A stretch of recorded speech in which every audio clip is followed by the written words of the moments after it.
and the supporters, LIDE China, FGS, and SABYA. Well, we will start today this table on clean energy, renewable energy, with Siseko Male. He's a project manager and specialist in clean energy and innovation. He's a global youth ambassador, founder and managing director of Manzini Energy, and a full active member of the South African BRICS Youth Association. Good morning, Siseko. I know your curriculum is much larger than this, so you can complement and talk about little. So let's start. Thank you very much for participation.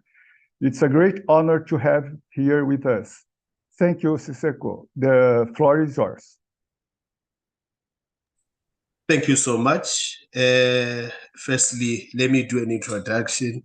As much as I've been introduced, my name is Siseko Sivile Mkhululi-Mali, born and raised in East London in a township called Umdanzane. I'm a product of the private sector. I've over 5 years in the governance atmosphere, from the public health sector to your institutions of higher learning. So today we have been invited. I'm a member of the South African BRICS Youth Association, which has brought us to where we are today. I'm a founder and managing director of Manzini Energy, which is focused on renewable energy, and basically what we're going to be talking about today. So let me begin by finding out, am I able to share my screen? Because I've prepared a presentation here. The founder and managing director of I'm sorry, Siseko. The manager of this live streaming, he went out of energy. So he started again. Yeah, but, wait. Yes, okay, it worked. Yes, thank you. Okay. Be welcome, Sandeep Pati. Thank you so much for having me here. Thank you very much. So we've already started with Siseko. He's beginning his explanation. Thank you. Thank you, everyone. Can everyone see my presentation? Yes, it's clear to me. That's perfect then. So basically today I've been invited by the University of São Paulo. I don't know if I'm pronouncing it correctly. Let me begin by saying, let me greet to Professor Paul Baba Casella, to Mr. Avandro Andaku, to the university itself, USP in short, to the South African Youth BRICS Association, to distinguished speakers that have spoken before me prior to the conference, to all viewers and listeners across the globe. Allow me to greet everyone. I don't know if in Brazil they say hola or they say bom dia. Yes. Very good accent. That's a perfect one. I greet you all this afternoon. In South Africa, we are still in the afternoon, and you guys in Brazil are still in the morning, 5 hours away from Brazil. I greet you in the great spirit of injecting clean energy innovation in all BRICS countries. It's definitely a great honor and a privilege to address such a distinguished audience on the topic of clean energy in the BRICS countries, which are a special focus on South Africa, and I'll focus mostly on South Africa and other BRICS countries that are our brothers and sisters. As we all know, the BRICS countries include Brazil, Russia, India, China, and definitely South Africa. are rapidly emerging as the new powerhouses of the global economy, with their combined population of over 3 billion people and their significant natural resources. The BRICS countries have the potential to lead the way in the transition to clean and sustainable energy. And I just want to take you through a bit to understand the fact that with these five BRICS countries have actually put a collective interest of investment of an amount of 125 billion as a collective to build the infrastructure of clean energy in terms of the interest of biomass and biogas. And also, as you see there here, as I've outlined, actually just taking things that people will actually use from your livestock waste, from your crops, waste of water and food waste, and processing it in a antibiotic digester, and actually creating biogas to produce heat and electricity, and also be able to produce biomethane, which will be able to produce fuel and gas that one could actually cook. And from all of that process, what has been digested, we can take the waste and actually use it for fertilizing and soil amendments and livestock bedding, and also in terms of other energy alternatives, we have the wind energy system through the wind turbines, actually projecting electricity into our households. Going through to our solar energy using solar panels, which is very common here in South Africa currently. It's widely used. So also on the other hand, which is the hydroelectric energy system, which we have mentioned, Andrew, earlier on today, that it's not necessarily very clean, but it is clean. It's counted amongst the clean energy. And also I do want to mention that the other second problem in the clean energy sector that we are facing is that here in South Africa, we are the 30th driest country out of the 180 countries in the world. And we are getting to a point whereby we're going to have water shedding by 2030. And if we can't preserve and we keep and be able to put monitoring and control measures in our water systems, we will find ourselves as one of the most driest countries, more closer, maybe even the top 10 in the world, as a driest country. And these three countries are more at a largest advantage of having larger supply of water, So definitely we need to also put on spectacles in terms of how can we integrate between all of these countries in ensuring that South Africa doesn't sink way beyond where it is now. We're currently faced with a load shedding currently where there are blackouts, and I'll mention it also in my speech, where we have blackouts, scheduled blackouts, due to a scarcity of our natural resources, which is coal. And it has put many businesses into a very steep position, some even closed. When we hit 2020 and the COVID-19 actually hit a very big economic and negative wave towards the businesses, some even closed. So you can only imagine that now, since back in 2018, we've been hitting on the same note of the load shedding, and now we are in 2023, So definitely clean energy is a high need in South Africa. Definitely we need investment in clean energy in South Africa. Definitely we need clean energy as a daily bread for our people here in South Africa. Currently in South Africa, as I've mentioned, load shedding is one of the major problems that we are currently facing, and which has a significant negative impact on our country's GDP.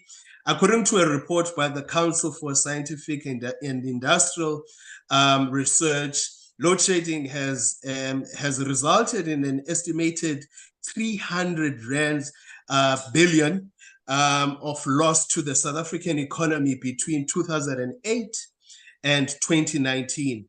Load shedding has led to reduced productivity, increased costs for businesses and households, and disruptions to the economic activities. The uncertainty and the instability created by load shedding has also directed elsewhere foreign investment and affected investor confidence in the country. Overall, load shedding has been a major drag on South African economic growth and development. As we all know, climate change is a reality that we cannot ignore. The urgency to transition to clean, renewable energy resources has never been greater. South Africa, as a member of BRICS, has a responsibility to lead the way in the transaction and set an example for other developing countries in Africa.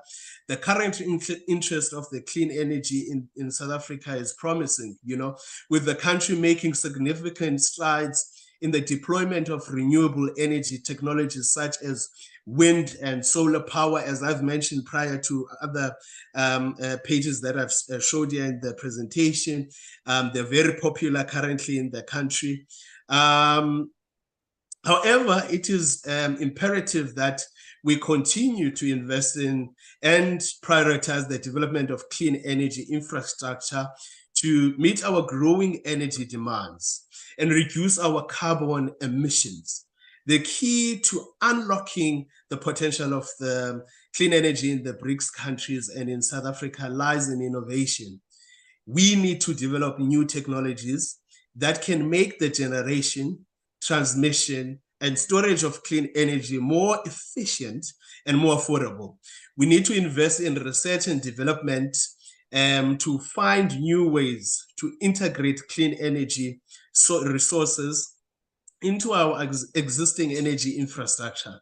And we need to foster a culture of entrepreneurship and risk-taking that will allow us to turn these innovations into viable businesses. The importance of clean energy for the BRICS countries cannot be overstated. As emerging economies, we have a unique opportunity to leapfrog traditional fossil fuel-based energy systems and embracing clean, sustainable alternatives. By doing so, we can not only mitigate the impact of the climate change, but also drive economic growth and create jobs. Furthermore, the potential for collaboration and knowledge sharing amongst the BRICS countries in the clean energy sector is immense. By working together, we can lavish our combined resources and expertise to accelerate the transition to clean energy and propel our countries into a sustainable future. Now, in conclusion, the state of the clean energy in South Africa and the BRICS countries present both challenges and opportunities.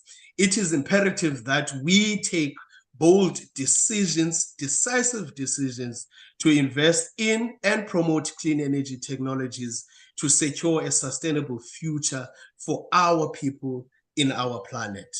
Let us work together. Let us build a marriage together to build a clean energy future for the BRICS countries and lead the world in the fight against climate change.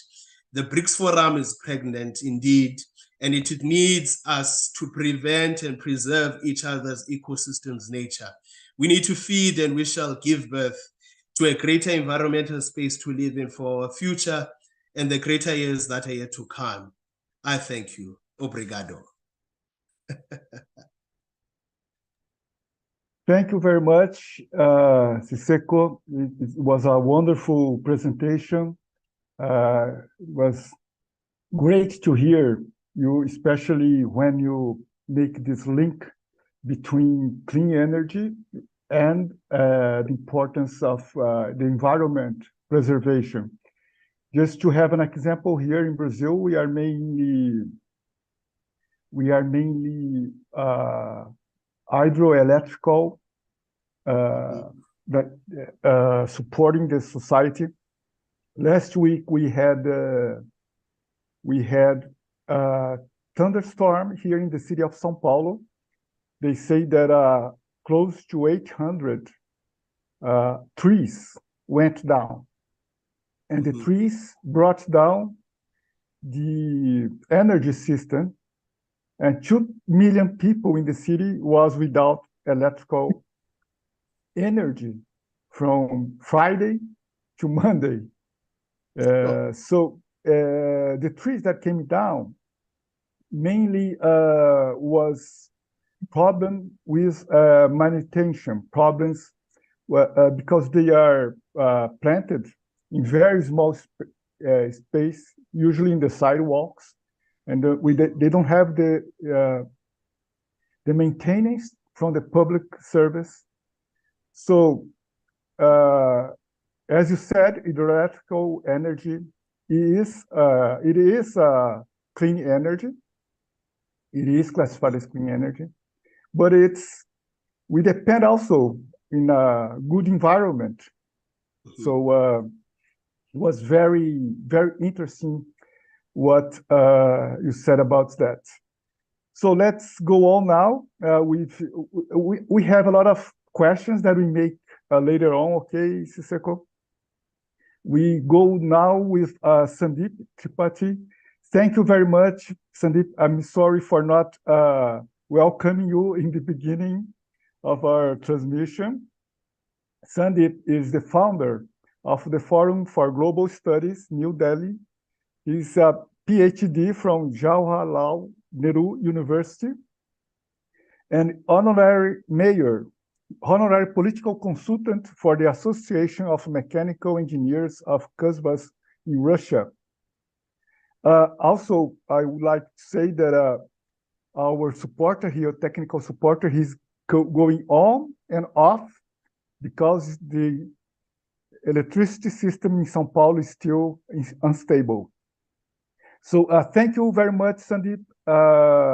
I know that your curriculum is much larger than this, what I said, but you can explain also during your presentation. Thank you and welcome to this BRICS conference. Thank you, Sandeep. Thank you so much, my dear friend, today's roundtable moderator, dear Iwanjo Ndaku. I'm very delighted to be here to represent India for this very important roundtable titled Clean Energy.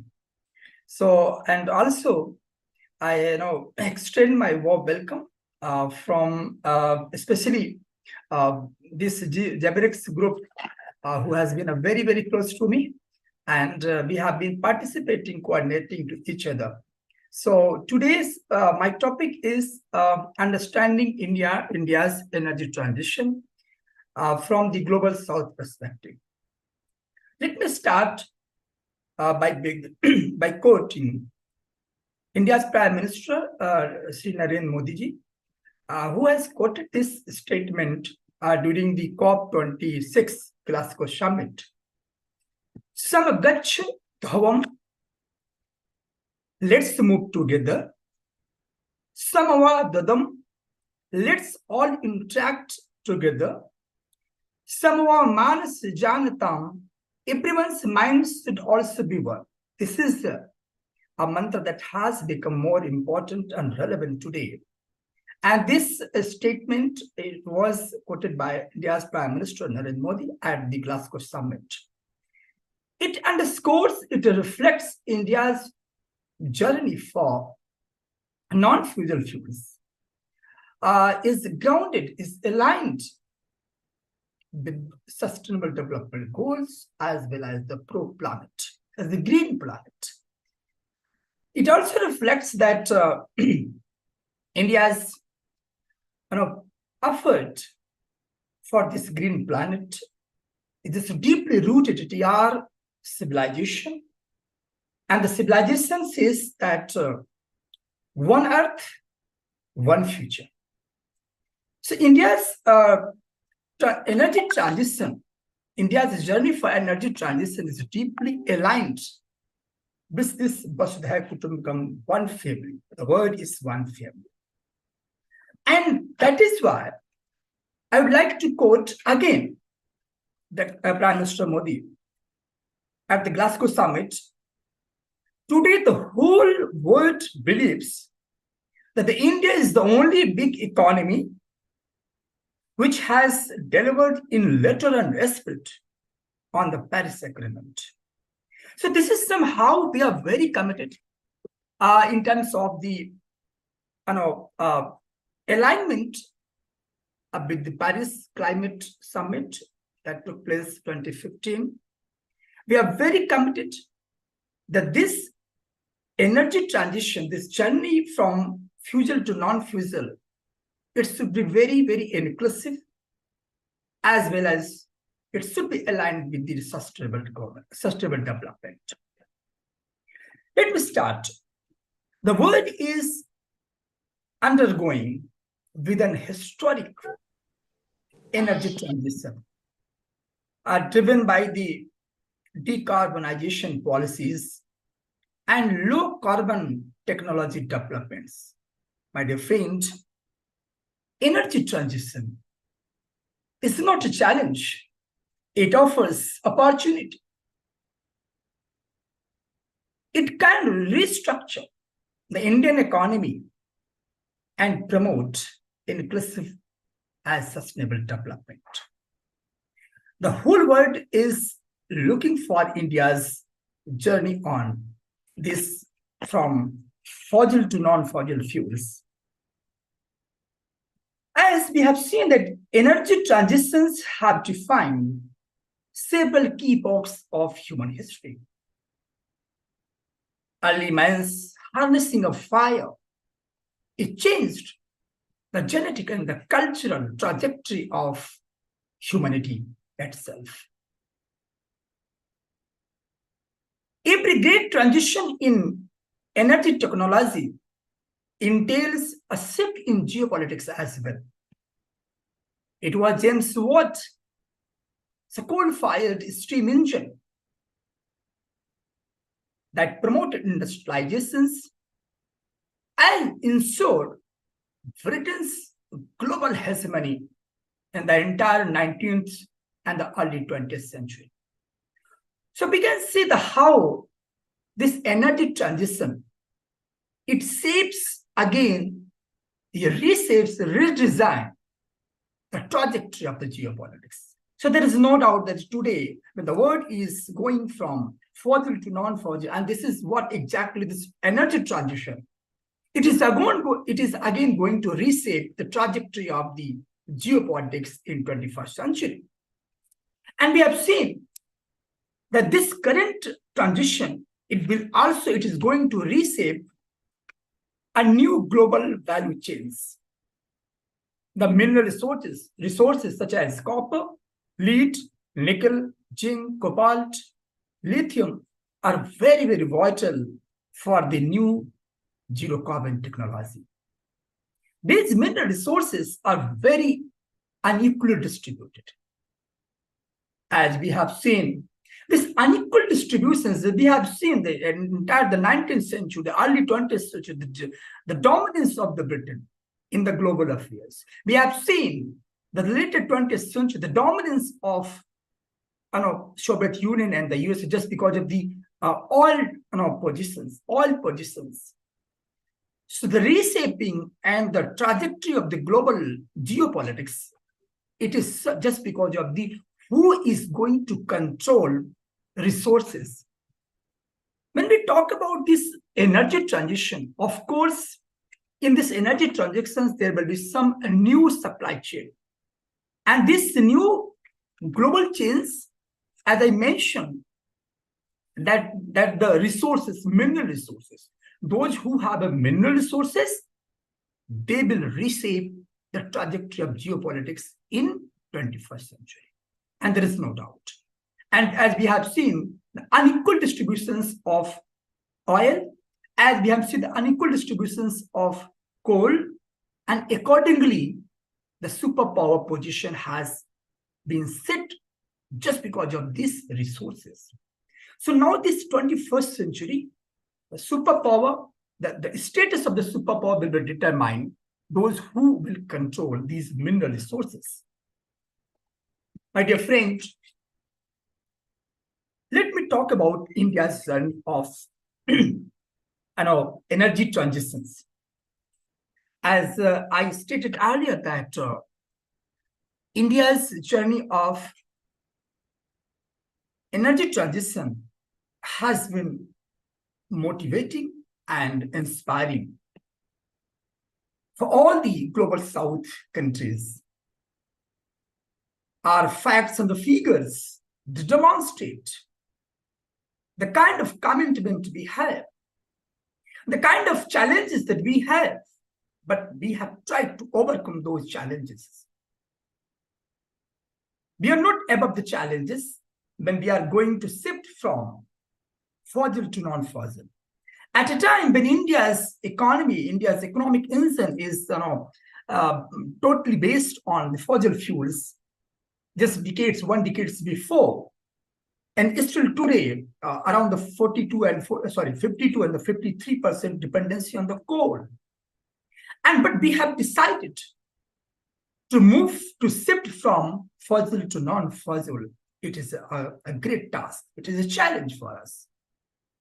But Indian government has shown its commitment that developmental aspirations as well as pro-planet, as well as this developmental aspiration, it must be aligned with the pro-planet, with the green economy, with the clean energy. And we have tried to balance with the both factor. One is we have to grow. We are the emerging economy. Now we are the 5th largest economy, and we have set the tone for the 3rd largest economy till 2030. So this is somehow, it reflects the kind of our commitment. And we have shown our commitment to realize the Paris Agreement that took place in 2050. So our journey is deeply aligned with the green economy, the green planet. Let me present some facts and the figures that shows our deep concern and commitment for this green economy, clean energy. India's announcement that it aims to reach a net zero carbon emission by 2070. And India announced that India will meet its electricity requirements from renewable energy resources 50% by 2030. Again, we have set the target 500 gigawatt capacity of renewable energy. And it is all declared in COP26, Glasgow Summit 2021. So the 5 rector principles, the Panchamrit that was laid down by India's Prime Minister, Shri Narendra Modi. So this is somehow our long standings and the deep commitment to achieve the target. And my dear friends, it is not only the mission. Somehow we have achieved already. Let me put some facts. The kind of India has quantum jump in renewable energy capacity. Today, India ranks with the 4th position in the installed renewable energy capacity. India's non-fossil fuels energy has increased by more than 25% in the last 7 years. In 2015, India's installed solar energy capacity was 4 gigawatt. Now we have 71 gigawatt. This is our journey. This is our very, very motivating journey. That what we have set, we have done already.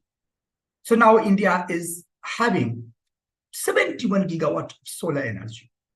India has 100% electrifications.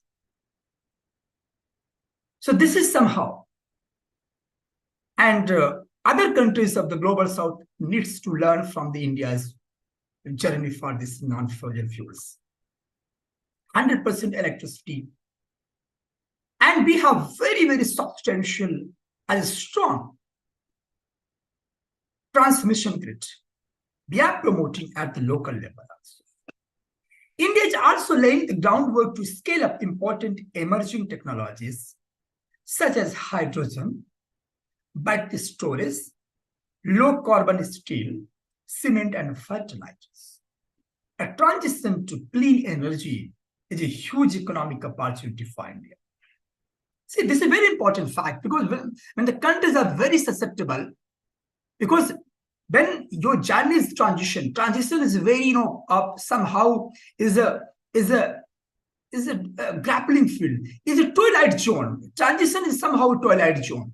What will happen in the past area, when you are leaving that fossil fuels area? What will be the workforce? How will you replace? How will you set the new workforce? This is somehow challenge. But India has skillful to manage this new skill, man-force resources for this renewable energy resources. As I told you that India is particularly well planned to become a global leader in the renewable batteries and green hydrogen. Low carbon, these and other low carbon technologies could create a market worth up to $80 billion in India by 2030. So this is also very important, that we are going to create opportunity. We are going to create a new economic opportunity for the young generations. So that may provide opportunity in terms of the economic growth. As I told in my initial remarks, that it is somehow the combination between the clean energy and the economic growth. So this India's journey for the non-fossil fuels is somehow, it also creates, as I told you, market worth up to $80 billion in India by 2030. It is our projection. It is our goal. That by 2030, we will achieve $80 billion worth. Now, the next, green hydrogen will play a major role in achieving net zero and decarbonizing the hard-to-abate sectors. India aims to become a global hub for green hydrogen production and exports. Indian government is very highly active to accelerate this green hydrogen. My dear friend, let me tell you, it's a very interesting story that today are the two major sectors that consume energy.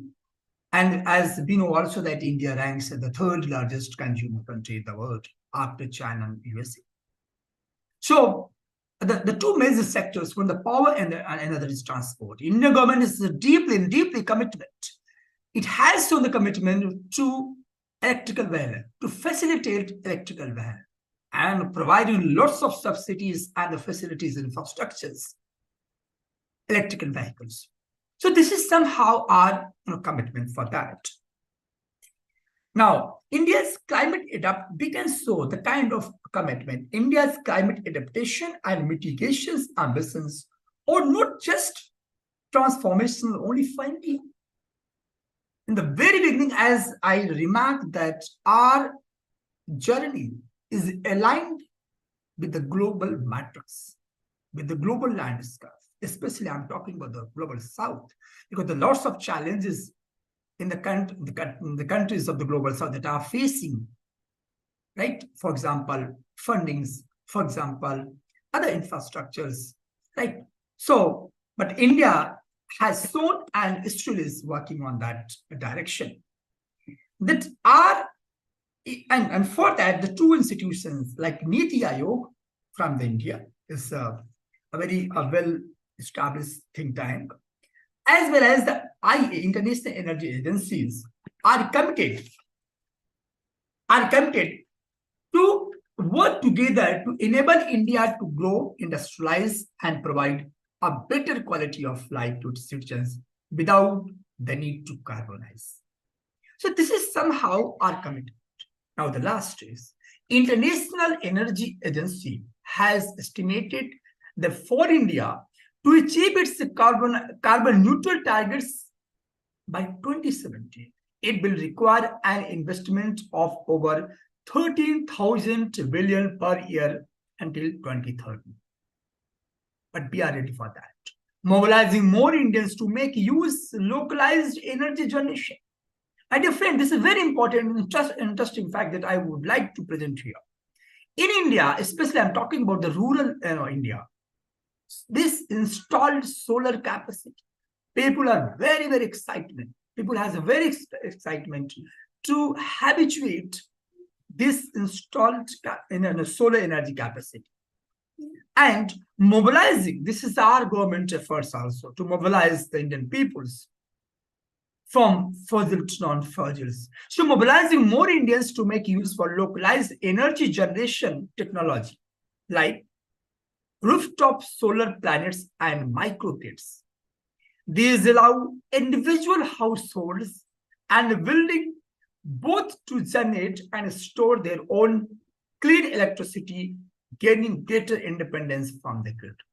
But a friend, this is somehow the two-way working. We are working from the societal side also. Indian common people are very, very excited to adopt this government policies, government-driven initiatives, this decarbonization policies, and low-carbon energy technology. On both sides, India is working. India is working on technology level, and India is working on the different decarbonization policies. Government is very, very active to achieve zero carbon economy, and I'm sure that by 2030, as we have seen, as I told you, we have seen that the last 7 years, 25 times we are in the solar energy. So we have achieved already, and somehow it remains to be achieved. But I'm hopeful, I'm very optimistic that the countries from the global south can replicate India's practices on the clean energy. Thank you very much for today's discussion. Thank you. Thank you very much, Sandeep. Very interesting, your explanation. It's somehow very aligned also to what Siseko said about the importance of the BRICS countries and the world as a one place. So I will pass the word now to Joyce Mendes. Joyce is a Brazilian colleague. She is a counselor for Youth and Climate Change to United Nations General Secretary and co-founder of Latin America Energy Geopolitics Observatory of the Federal University of Latin America Integration. Thank you very much, Joyce, and you can start our explanations. Thank you very much. Right. Muito obrigada, first of all, for the invitation. I think it's been very important as well to hear from the colleagues, and I think we really require these spaces to have more cooperation, to share good practices. As we know, right, we at the BRICS, we're also having new members, and I believe to share the challenges, the good practices, but also what the countries are doing are very fundamental, especially towards, as we have in Brazil at the end of the year, actually assuming the presidency of the G20, in 2 years as well, having the presidency of the BRICS. And well, there is a momentum towards COP30, right, that is going to take place in the Amazon, in Belém. And myself as well as an indigenous descendant person, I have an overview about also, I want to actually have a step back and talk a little bit about clean energy, on the concept, give some perspective, some energy justice as well in the BRICS, as well as part of this right discussion, especially, you know, what you're saying about technological advancements, integration, and some others. So yeah, first of all, I would like to actually, when we, and especially in the spaces that I've been working, which are mainly youth-led spaces among the BRICS, and especially Alex is gonna bring a very interesting experience and perspective as a chairman of the Youth Energy Agency of the BRICS. We had chaired several spaces and opportunities, and I can tell, and I have seen actually the youth of the BRICS very active in leading as well the transition, not just in technological terms, but also in political terms and in policy making, as we understand that as well, the energy transition, and we see globally, right, like certain frameworks, especially as we have the SDGs. Actually, we're not in track when it comes down to SDG 7. There is an analysis, a latest analysis of the SDGs, even though it's one of the SDGs that has more kind of approaches and advances in the BRICS countries. We still have a long way to go. And it's a challenge because we still have around 940 million people without access to electricity, and clean cooking, it is still a challenge, especially not just on the BRICS, but in the global South. And as it was mentioned before, right? Technological cooperation, especially for the BRICS communities, which is energy sovereignty and access to technology is fundamental to reach this energy transition. And again, as when we talk about it, when I was invited, right, and I received the invitation as well by Ivandra, I was analyzing, right, clean energy. What do we actually mean by clean energy? And then we have to understand that the BRICS realities are also very diverse. So perhaps for one country, what means clean energy necessarily doesn't mean for the other. I'm just going to put a question, an example, especially on kind of the case of Brazil. So during many years, the perspective, and it still is the perspective of Brazil to be a big, renewable energy power, especially on hydroelectrical plant, is seen as clean, right, and renewable, which is by definition, right? But when you also start questioning and understanding actually the term of sustainability, which is the term that I actually want to reach to, it really questions certain situations as for us to have a completely clean energy, maybe even clean energy. What do we mean? Is it low carbon? Is it sustainably environment? Is it affordable? Is it sociable, socially accepted? I think all of these perspectives we really need to question and to bring also in the BRICS agenda. As again, BRIC countries, similar perspectives, especially heavy oil producers and as well importers and exporters. So in my case, I will just, again, as an analogy, for many of you, hydro also might seem very as a clean energy source of energy, right? But also when we see and we analyze as well the impacts on communities, on peoples, on indigenous peoples as well, native communities, we realize that, first of all, there is not a perfect type of energy, right? All energies, they do have certain impacts as well on people, on environment, etc. However, as well, the way they are being handled or managed, the management, it really matters because, again, as BRICS countries, they really need to update their managing approaches as well as their consultation approaches to include the true sustainability. Because even though you can have a big hydro, right, perhaps in the middle of the Amazon, producing clean energy, is that the process was clean, exploding the river was clean, and releasing a lot of methane, because people don't understand that to build a hydroelectrical plant, you release a lot of methane as well, and a lot is a lot. There are a lot of researches as well in Brazil giving several information about it, as well. Displacing the people, it has a price, not necessarily just merely economical, but you have a cultural, ethical, and even religious price, and modifying the full environment around it. And as well, understanding that climate change, it does proposes a risk.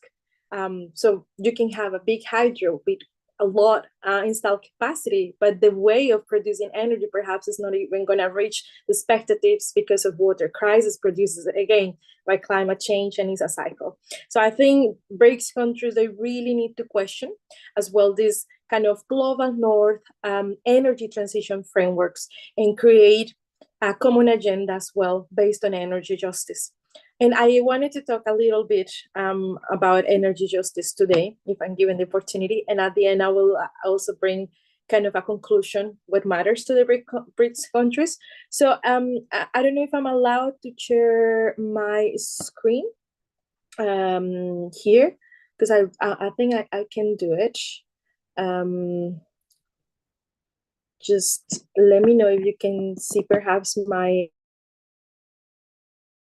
screen. Is it visible? Yes, can you see it? Perfect. So before starting, for me to talk a little bit about energy justice, I'd like to show this image, which is the image of Earth at night. And it really is very interesting, especially if we locate the BRICS countries. It's very interesting to analyze the situation and to understand, right, that energy, it is also a political matter, and is a matter of not just technological integration, but there are other frameworks. So we see in the image, obviously, certain capitals more brighter at night, and the global north per se being as well more connected, or with electricity access than the global south, and especially kind of the region that I was talking to, the Amazonian region. Obviously, we have a lot of forest, but it's still we are surprised that electricity access is still a challenge for the region that holds and is home of 300 million people around in Latin America. So for us as well, I don't want to enter too deep, but also give you a perspective why energy justice is fundamental to reach that clean energy and those SDG 7, and those sustainable goals perspectives, especially for the BRICS, because that provides a framework actually that connects the consumer, or either the prosumer, with the companies, the procedures, and etc. So basically what we can find as well into energy justice is a full process, from the consultation to as well the recognition of land given a certain project. And so there are three main perspectives in this energy justice. So it's distributional, is to understand what are the injustice on a situation and how can we solve it. Also the recognition, who's being ignored and how the person or the community should be recognized, and what is the fair processes or new processes as well to understand and to repay for a damage. So again, this is international frameworks that need to be adapted as well to BRICS reality. But what I wanted to show you here is basically, it is a 10-point and perspective on what energy justice means in practice. And when we talk about clean energy, or really be a clean energy, sustainable energy, we need to have these 10 items present into a project, into an investment, into whatever that it comes down to energy. So the first one that is very important is the availability. So people actually, it is very important to understand that the concept of energy security, that depending on foreign suppliers and for reliability is really bad as well for a country of a nation. So people deserve sufficient energy sources of high quality. This is what availability means. And then it provides you some perspectives, some solutions that I've been exploring as well, very interesting, as for example, distributed energy, off-grid energy, and also energy efficiency frameworks, or even carbon taxes for certain countries. So this is the first item, the availability of the energy. The second one is the affordability. So for all people, including less privileged people, it says for them as well to be the energy, to be affordable, it should not be more than 10% of their income for energy services. Otherwise, we are in a case of fuel poverty or energy poverty. So this is very important to understand, because when we talk about clean energy, again, we're thinking as well in the technological, in the amount of carbon that we are preventing to reach the atmosphere. However, affordability is one of the like the pillar as well, fundamental, especially for several countries in global south, including as well Brazil. There was a case as well, as we realized, especially during pandemic, that it was a matter of people, either they pay electricity or they can afford to eat. So in this situation, we talk in a case of fuel poverty. Due process. which was the example I was providing you at the beginning. So the countries should respect the process of human rights and their production and use of energy, as well as their use of land. So the challenge here is the human rights abuse and the impact, and to don't have very defined impact assessments when it comes down as well to energy projects. So inspection panels are very important, consultation processes that just, it's not just doing the consultation just as a checklist, but really listening and really understanding, right, what can be done as well in that territory. And that is connected to the fourth one, which is information. So all people, they should have access to high quality information about energy, about where the energy resources are coming from, about environment, and also fair and transparent accountability for some energy decision making. So this is as well very important for BRICS countries to understand and to realize the way as to how to limit corruption, and as well to don't fall but in that perspective of lack of transparency and accountability mechanisms. And the next one is very important, as we were talking about previously, and it was like the prudence, or to be able to understand that energy sources should not be depleted too quickly. And in this way, it is not to fall in the mono-energetism, to diversify the energy transition as we decarbonize it. That's the challenge again. So not falling into just hydro or, you know, just not gas or oil, but to be able to have a really diverse energy matrix, which is connected again to availability and to energy security.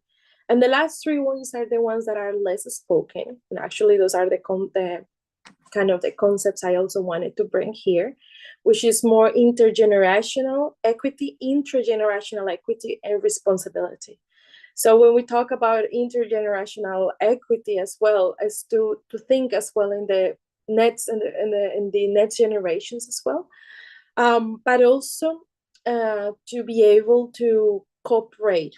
So how, for example, myself as a young person, I could also enter the energy sector in this way, and what are the policies for youth inclusion and green jobs as well in the different countries. So this is very important, and there is a momentum in just Latin America and the Caribbean. We're having the opportunity to have up to 8.4 million jobs in the energy sector until 2030. And the question is, how are we training that youth? Are we just still buying the technology? And how can also the BRICS partnerships can help us as well to train youth to go to certain countries and come back as well as some source of cooperation, which is still already happening in a very important way through the educational programs.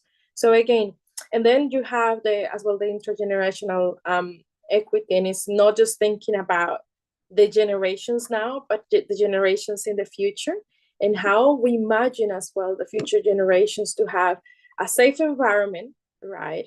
But at the same time, energy security without inflicting in the world today. And the main challenge, again, is climate change. And when we talk about as well climate change, that is completely obviously related to the energy production. And as how it was mentioned before, frameworks like mitigation are completely related to energy, but also adaptation frameworks. They also need to be related, and they also need to be taken into account. As again, today, we have to learn to live with climate change. We have seen the fires as well, the droughts that are happening across Latin America, and the same as well, BRICS countries are also heavily impacted by climate change. And last but not least is the source of the pillar of responsibility. So as we said as well in the climate negotiation, that all nations have a responsibility to protect either the environment, their citizens, but also they have a responsibility regarding the global emissions. So there are different shared responsibilities, but differentiated. So again, this is kind of a framework that I kind of wanted to bring to you. And the example in the cases that is very important that I would like to mention is not necessarily from a BRICS countries, but almost 2 months ago, the peoples from Ecuador, they won a referendum, actually to keep oil in the ground in one of the most biodiverse region of their country, which is the Yasuni, in the Ecuadorian Amazon. And it's been a work for over 10 years. So I have met the youth. We started very young, doing this full awareness raising, and they were heavily questioned about, as we have always that, perspective, either development or, human rights and environmental protection. But there has to be a common ground, right? And if Ecuador is showing, right, that they can represent the interests of citizens, I think it is important for other countries as well to take the lead into being able to provide consultations as well for the citizens regarding energy matters. And this is kind of the message I want to leave. I want to invite you to check more information as well, to study a little bit more on energy justice, also to question how either your country, how the BRICS are dealing as well with energy justice. Energy justice not just provides a tool as well for citizens empowerment, for environmental protection, but also provides a tool of cooperation, and sharing good practices is fundamental in these moments. So I think I just wanted that to be brief and to bring this framework. And I'm really happy to share in case of questions or of anything. So thank you very much. And that's everything from my side. Thank you, Joyce, very much. It was a great explanation. Also, a speech that go on the line of a global problem, a clean energy being very related to environment and as a global question. We have some questions here from the public. We have two questions. The first question is to Siseko about how blue and green hydrogen energy is being developed in South Africa. That question was made by George Freire. And we have another question, maybe Joyce can answer, but it's open to everyone. Romulo Greco says, I would like to ask how the batteries used in electric cars are disposed. We talk about green energy, however, it seems there is a whole new type of waste produced with new technologies. You can answer that, Joyce? Yeah, happily to provide an answer. And I think that's, even though, again, we changed, let's say, the technology, either we call it clean energy, again, if we are changing as well the fuel, let's say by oil, by electricity, and if we really don't evaluate from, the full chain of production, we're just changing as well the fuel, but we need to be very careful. And especially, I was in discussions around a month ago, we organized also some dialogues with leaders, journalists, civil society from the Triangle of Lithium, which is Argentina, Bolivia, and Chile. So the idea was to understand what was the situation and understand also what was their perspective on energy transition. As we understand, lithium is a fundamental material for it, mineral for it.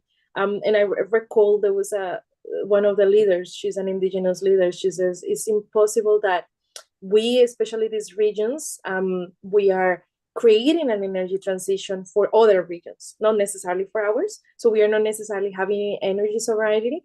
And she was mentioning that the debate were in some mines where, especially Bolivia, Argentina, the debate is being either water, access to water, or to lithium. So I'm just talking from even the production. That's a problem there. Now imagine that obviously when we know we have new materials, new problems, and new waste, and to analyze the full recycling process, right? We see a lot, like production, solar and other batteries, like with this production, but are we thinking again in how it's going to be the recycling, upcycling as well?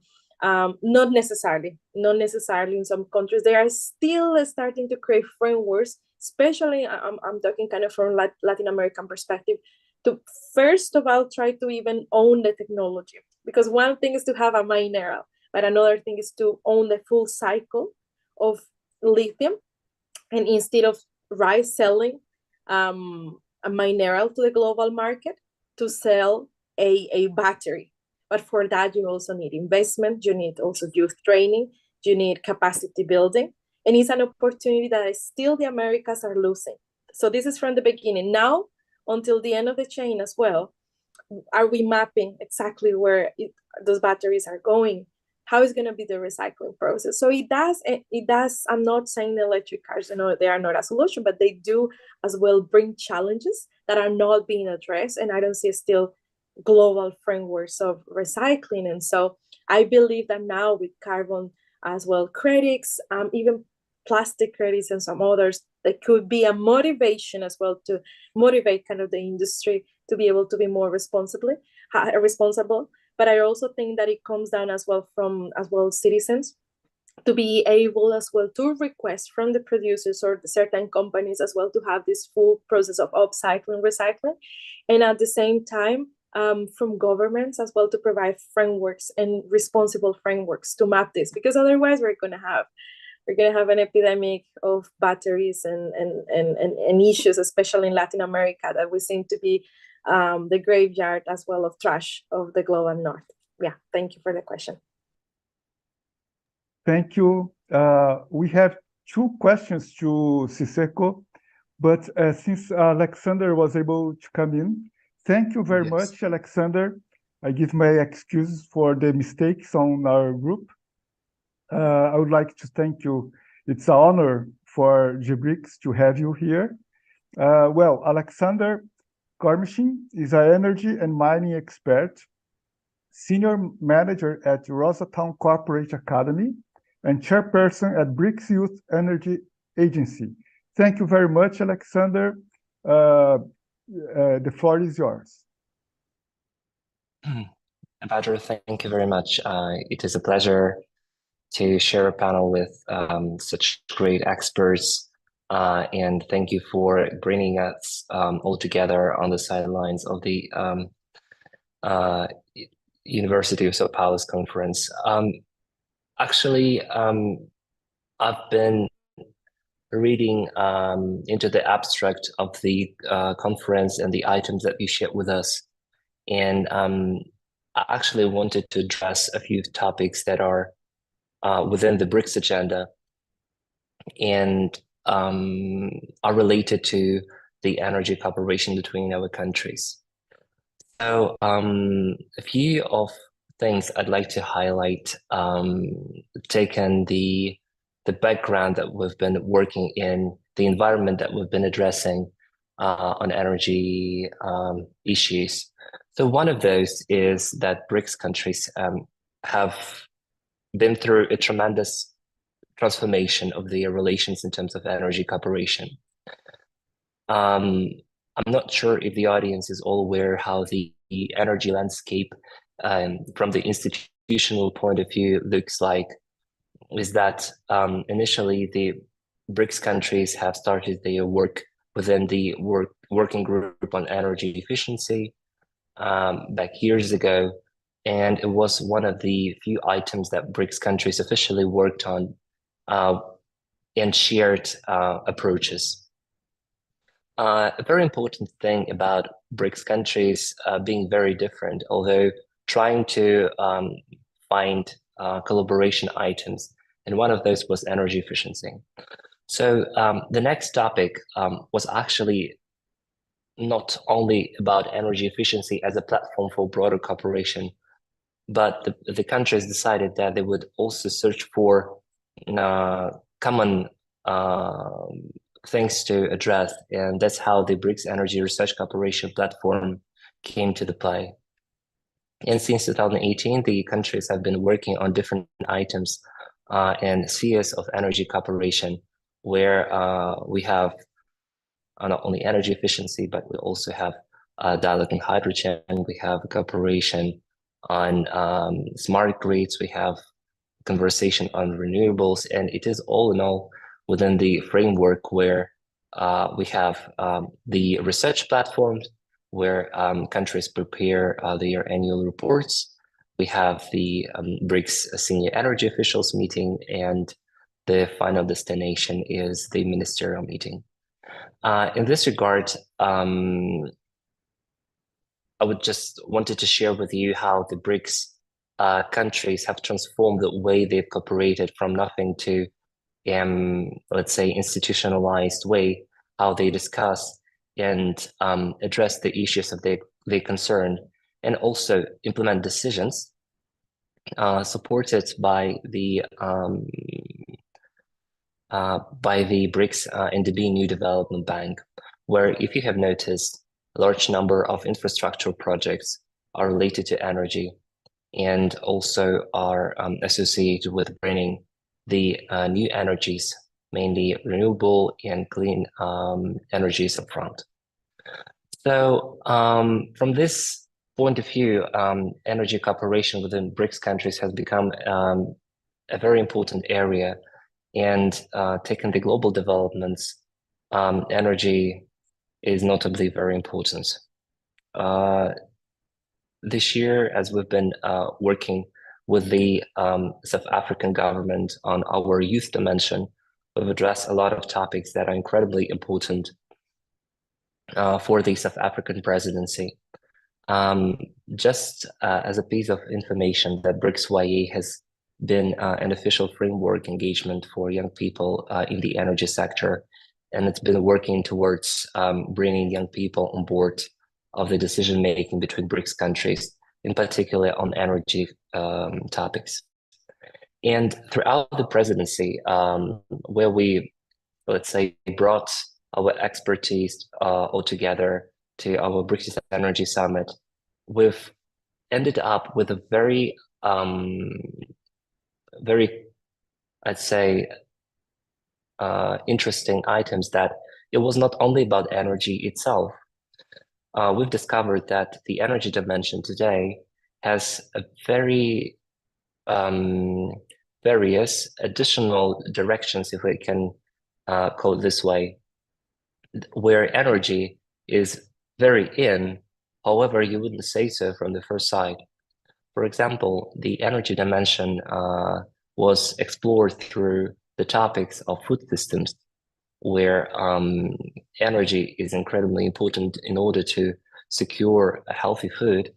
And it was very well illustrated by the South African government, and also the issue of load shedding in the country. The other topic, which was also very important, and you wouldn't say that it is really much into energy, which is the resource management and the role of critical minerals in the energy sector.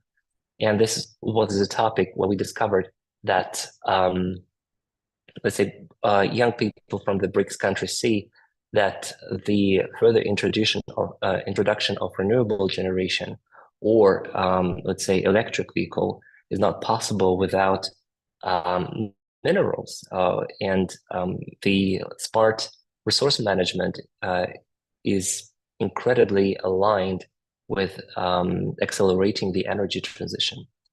The third item that was very, I'd say, important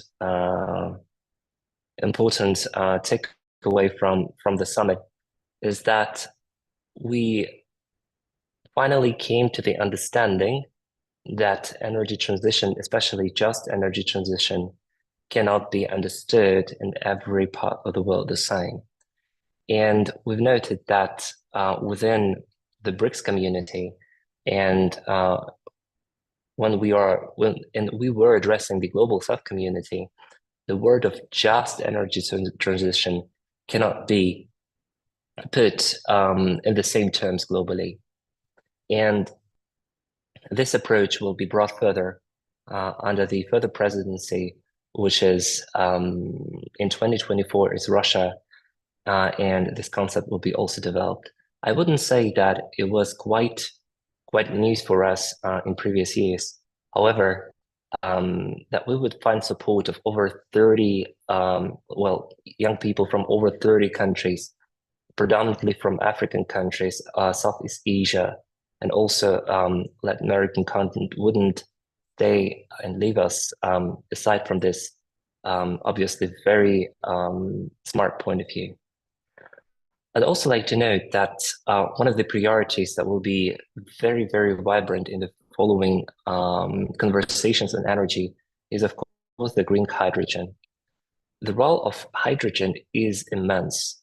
It's not only about the role of transportation, but also how we are producing hydrogen. And taken that there are numerous ways how we produce hydrogen, and whether we're using hydrolysis or any other tool to produce hydrogen, including nuclear energy, this is the topic that is very, very important to discuss. And this is what we have noticed as BRICS YE within not only the Youth Summit, but also other official framework engagements on energy between BRICS countries. And we are also putting it in our agenda for next year. I must admit that the role of communities engagement, I believe that my colleague Joyce has also covered this, is immense, and the role of bringing the communities on board has been highlighted. You cannot build the just energy transition and also the general understanding about the, let's say, balanced energy mix and the people's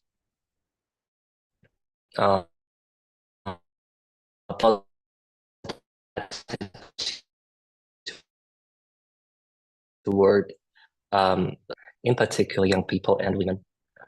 We've discovered that this topic has been met especially with warm welcome by the South African presidency, because the continent is especially great in empowering women and bringing their potential in the energy sector up front.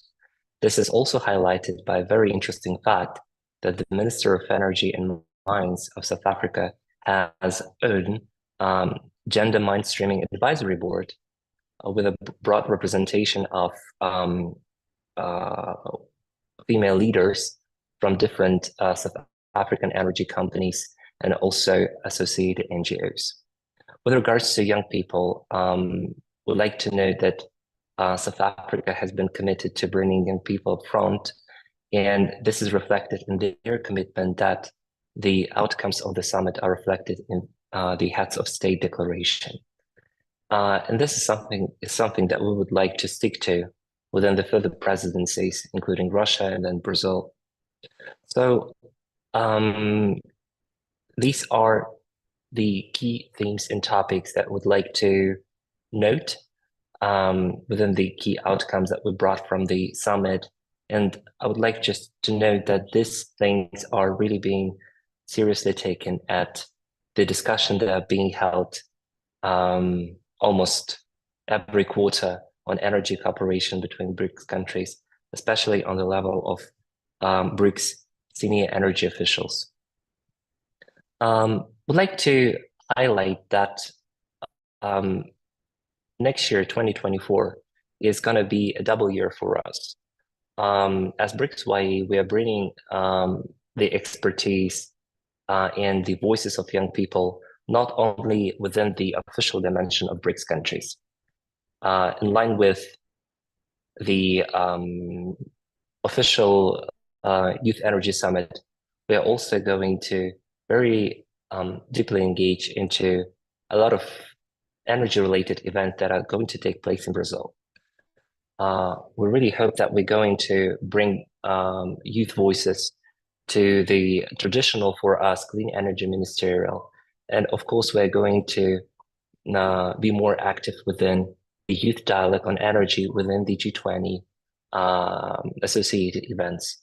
We'd just like to note that energy has become also very important within the Youth 20 dimension.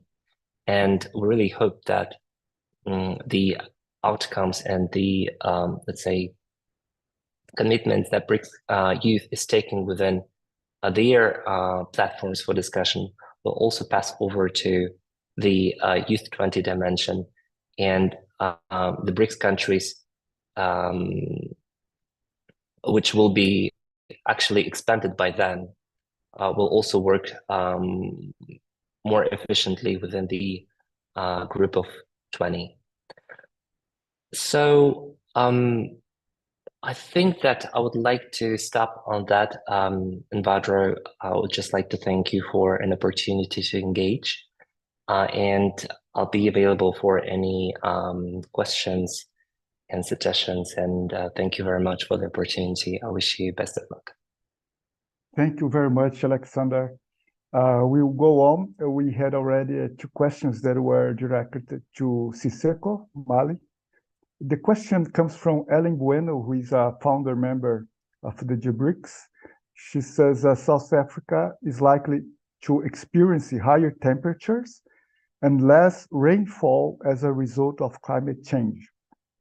At the same time, the irrigation demand in South Africa is highly likely to increase in the future. Given that agriculture already accounts for more than 60% of water use in South Africa, which policies can the South African government adopt to deal with the pressure on existing water resources? Thank you for the question. Firstly, let me greet the other participants that actually joined us. I think it's a great privilege to have you guys on board. Okay, with that, as I've mentioned, I'm a founder of Manzini Energy, which is focused in renewable energy. We have products. Before I talk about what kind of policies could be influenced or be adopted by the South African government, but I want to bring forward in the private sector in terms of what we are doing in ensuring that we work together with the public sector to try and ensure clean energy is something that exists and breeds at a grassroots level. So at Manzini Energy, we have 2 products, which are smart water meter reader, which gives accurate water usage of water. You are able to put daily limits in terms of saying if you want to use 100 kiloliters of water per day, puts a limit there. Then once it reaches that limitation, it notifies you on your phone. And also the other one is being able to open and close your water station without being physically there at home. And also the second one, it's a water leak detector, because one of the major water wastages source, it's water leakages. And our device is able to pick up any water leakages, and it will give you a notification on your phone. So you will decide whether you want to close your water station or you want to open your water station up until you get at home and be able to attend to the leakage. And definitely the third one is the water management and ensuring that your plumbing services, water supply. And also we have partnered up with SA Water Bank, which I'm also a co-founder of it, where we harvest rainwater, because we can never run away from the fact that we need to preserve what we have already and be able to contain what we can be able to contain. But the most critical thing that we need to do is ensuring that we have control and monitoring measures. And therefore now it will allow the government to be able to say, we are going to restrict people in using water per household. They must use so much. And that will assist, besides having boreholes at home and so on like that.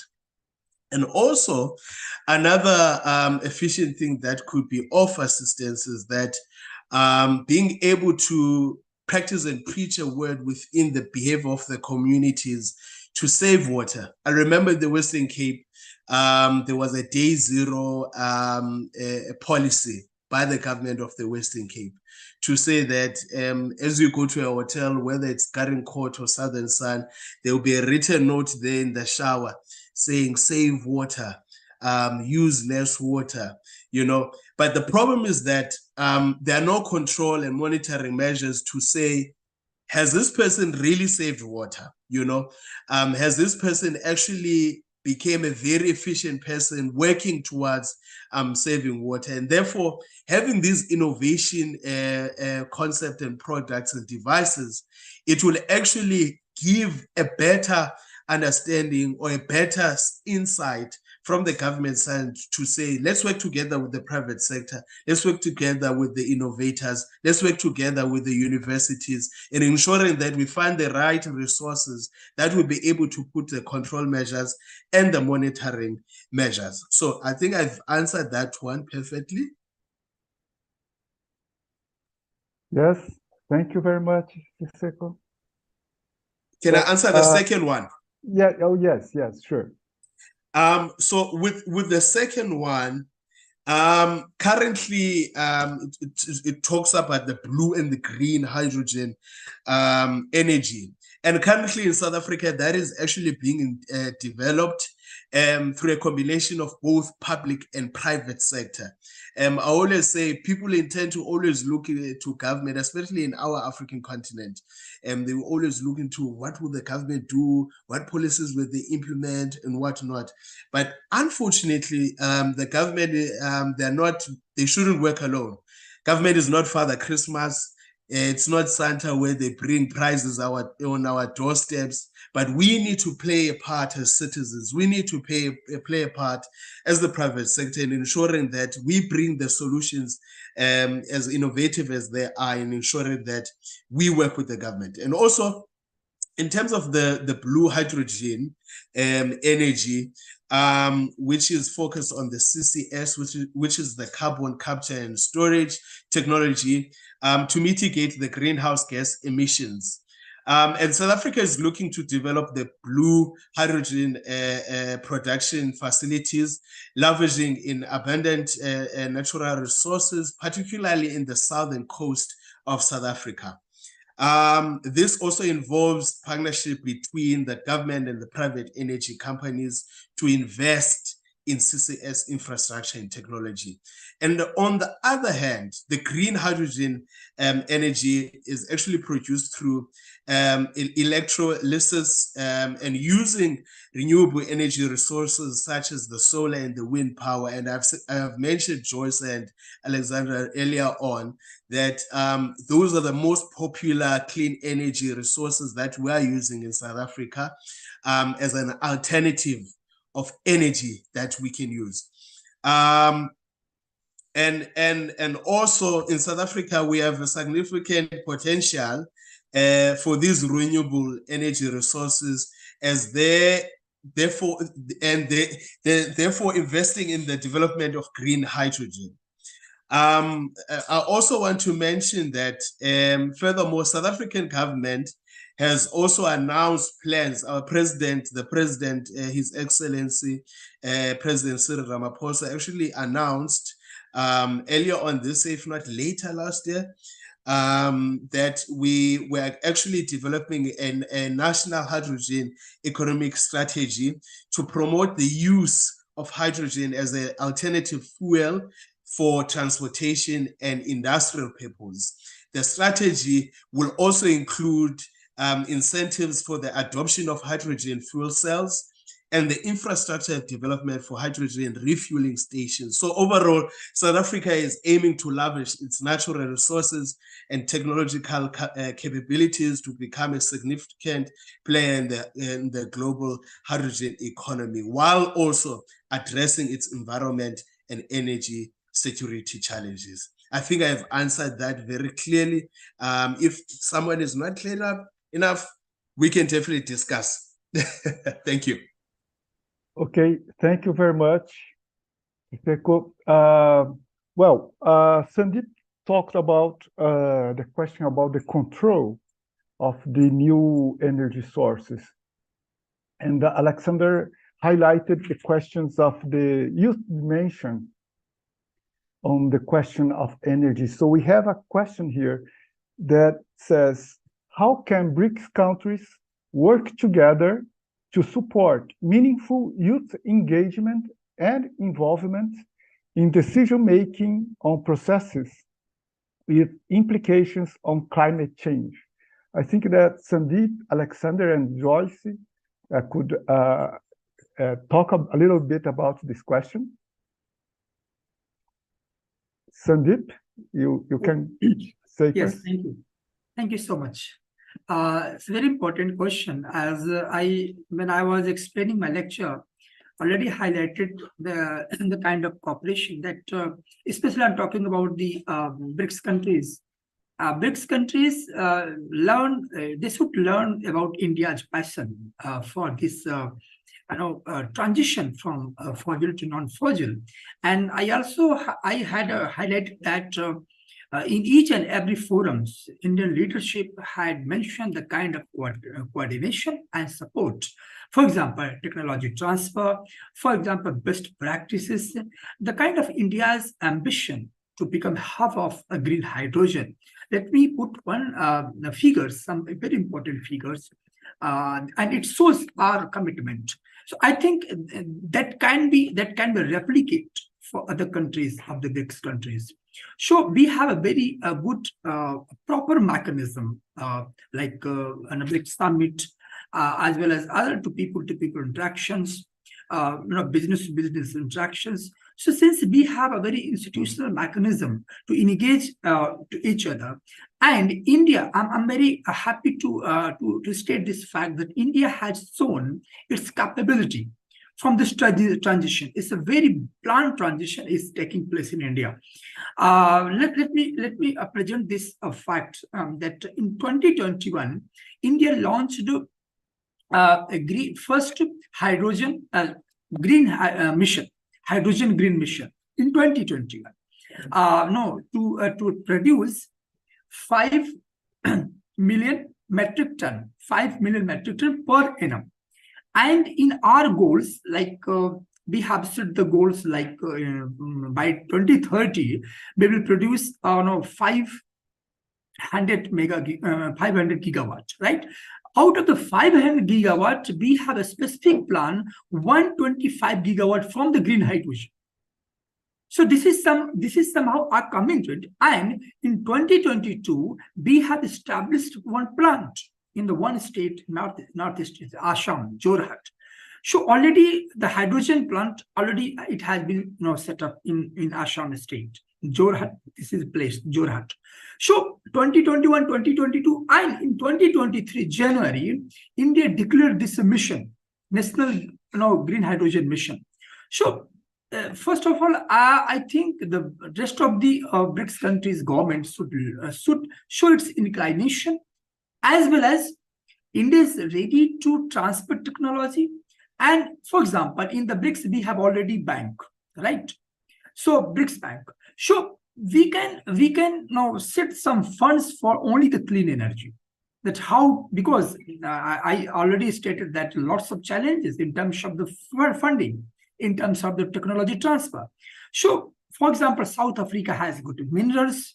Now, Brazil is also very good in renewable energy, and Russia itself also, China. So, all 5 countries have a combination in terms of the resource minerals, right? So we are very privileged to have a resource minerals. And in my lecture, I had already stated that those who control this resource minerals, they will set the tone of geopolitics also.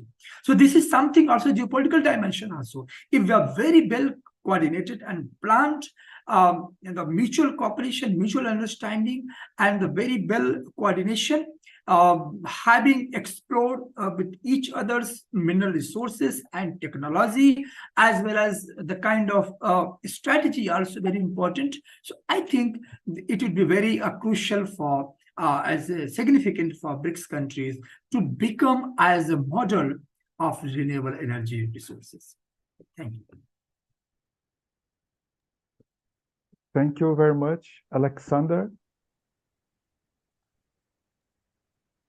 I think I would agree with the previous speaker. That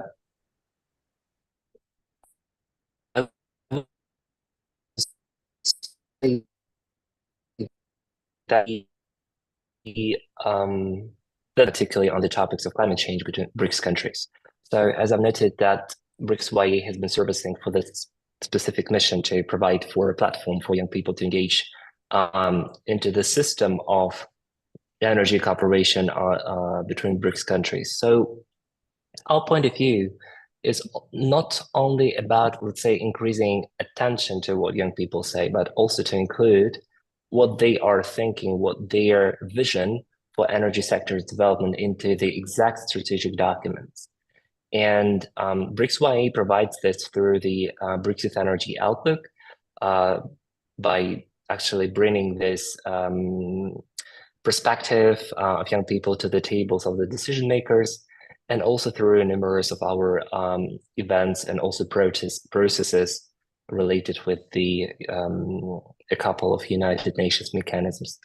So with regards to the climate change agenda, I'm not really sure that there is a specific dialogue between BRICS countries, in particular on climate change.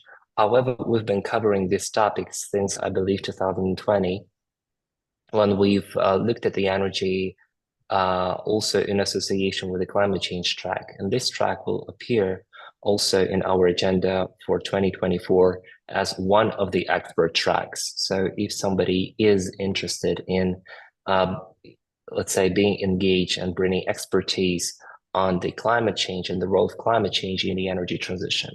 So there is going to be a space on the platform of BRICS YE for these young professionals. Thank you. Joyce, you want to say something? Yes, I think that, again, as I mentioned, and I think I share again the perspectives of the colleagues, the Youth Energy Agency of the BRICS, I think it's been a catalyst and as well a connector, as well of several initiatives across the BRICS, because there are amazing sample cases as well, not just in youth action, but also, like, I think that we are starting to push a little bit more for youth inclusion, as well as we train ourselves and we are professionals. I mean, we happen to be young people, but also we are professionals. And I think that also our countries are looking at the potential and are realizing that, especially when it comes down as well to climate change, they need to be more inclusive. And especially during the negotiations and everything, you know, like either perhaps not at the moment the negotiators are young people as well in the kind of in climate conferences, but as well, like, there is a willingness as well to support youth as well to be in those spaces. As I was just talking recently, happily as well with one member of my organization, in Brazil, we are able to find as well a badge to enter the COP as part of the Brazilian government because of the support as well to youth. So this is as well exciting, but obviously they said they support the person because the expertise in energy transition, even though this person just have like pretty much is very young. So I think this actually motivates, and I think that's something that perhaps the BRICS will have to do in terms of youth inclusivity in the energy sector. I would like to highlight the case of Panama. Panama is a country that is championing in several processes, especially in youth inclusion in the energy sector, from training, capacity building, but also offering the transition for green jobs. So I know it's not from BRICS, but I think that there has been as well several momentums in spaces as well for cooperation with them. So I will advise you to go and check as well kind of what the Panamanian government is doing, because it's very interesting, especially in the Ministry of kind of Energy. And I know they also are leading a global network as well of energy transition in youth, if I'm not wrong.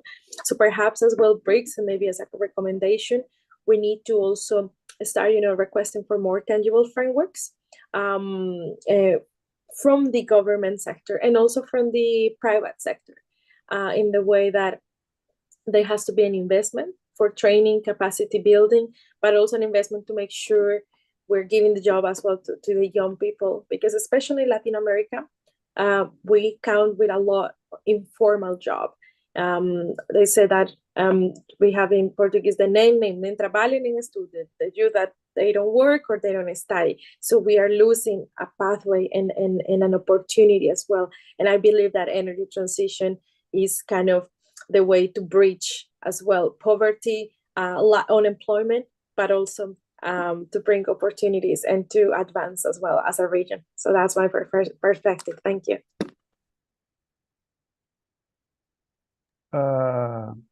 Thank you very much, Joyce. It's very interesting, the examples that you bring from Latin America. It's important to say that the university that Joyce has worked, it's called Federal University for the Integration of Latin America. It is a Brazilian institution, a federal Brazilian university. But I think a great part of the students come from other Latin American countries. So, and this is very a question that deals with us, with our debate today, because environment doesn't stop on the frontier. It doesn't stop, right?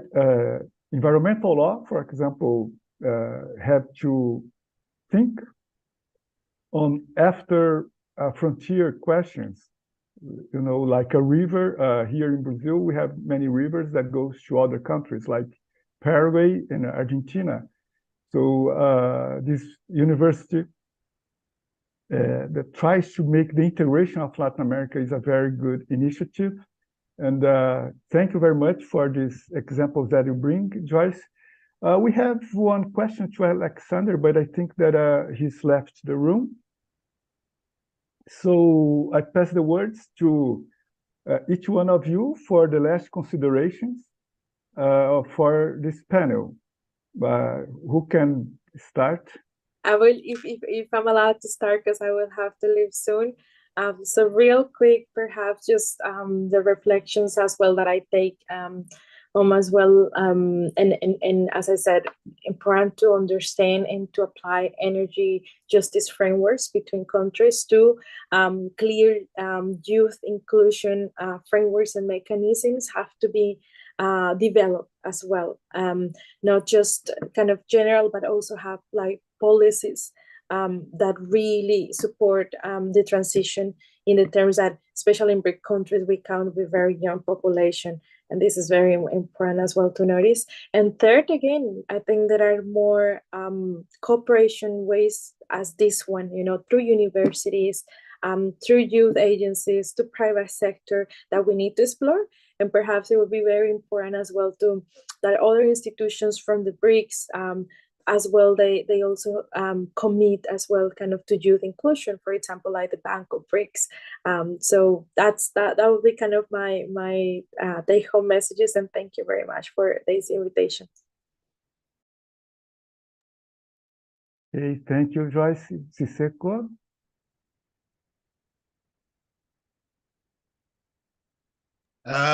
Thank you very much. What I can say is that truly we need to integrate in between these countries. We to fill each other's cups. Truly, it has demonstrated that through other countries are doing much more better than the other in terms of their programs, in terms of the state of their government progress. And I would much believe that Brazil could actually, and India could actually become the most influential people in our country, in South Africa. I'm looking forward that we can perhaps even host an event here in South Africa, a more physical one, because I believe the physical one is more influential more than a virtual one, because not everyone can have access to these platforms, you know. But having a physical one, we can be able to even network even more further, even sign up some MOUs and go further on in ensuring that this clean energy becomes something that is more practical. You know, in South Africa, this thing of clean energy only came into action when COVID-19 hit, where everyone had to be at home. Then now people started to think, now we're going to have a problem, you know. People who are not very more used into ensuring that there's clean energy, the innovation and technology is adapted onto. And also, lastly, I wanted to share a video with you all. Just quickly, it's a very short clip, very short one. Okay. I don't know if you can see it. Yes, it's starting now. Yes. Yes. So here's the clip.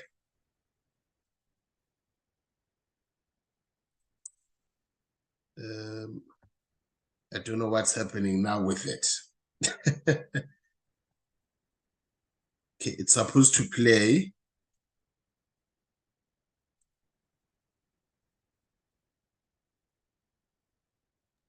Maybe the connection is a little unstable. Yes, it's correct. There it is.